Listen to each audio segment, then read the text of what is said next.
যারা এই দেশকে গোলাম বানিয়ে রাখতে চায় তারা আমার উপরে মিসাইল নিক্ষেপ করেছে।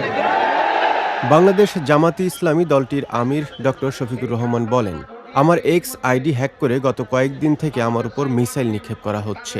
যারা দেশকে গোলাম করে রাখতে চায়, পরিবারতন্ত্র কায়েম করতে চায়, তারাই আইডি হ্যাক করে মিথ্যাচার করছে।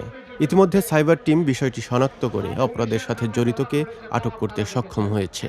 আজ বৃহস্পতিবার বেলা 11টায় নওগাঁ শহরের এটিএম মাঠে নওগাঁ জেলা জামাতে ইসলামী আয়োজিত জনসভায় প্রধান অতিথির বক্তব্যে জামাতে আমির একথা বলেন।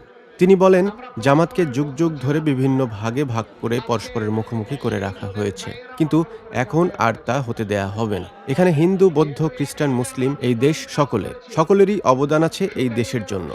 নারীদের নিরাপত্তা নিয়েও কথা বলেন জামাতের আমির। বেকারদের উদ্দেশ্যে ডক্টর শফিকুর রহমান বলেন, আগস্টে যেসব ছেলে মেয়ে ও যুবকরা রাস্তায় নেমে সংগ্রাম করেছিল তারা কখনো বেকার ভাতা চায়নি, কিন্তু এখন কেন দিতে চাওয়া হচ্ছে? আমরা তাদের পেশাগত দক্ষতা করে গড়ে তুলব। জামাতে ইসলামীর আমির ডক্টর শফিকুর রহমান বলেছেন, পুরো উত্তর অঞ্চলকে কৃষি শিল্পের রাজধানী বানানো হবে। এ অঞ্চলে ধান আম গবেষণায় আলাদা ইনস্টিটিউট হবে। শিক্ষিত যুবকরা নিজেদের অঞ্চল থেকে তাদের যোগ্যতা অনুযায়ী চাকরি করতে পারবেন। হাতগুলোকে দেশ গড়ার কারিগরের হাত হিসেবে আমরা মজবুত করে দেব ইনশাআল্লাহ।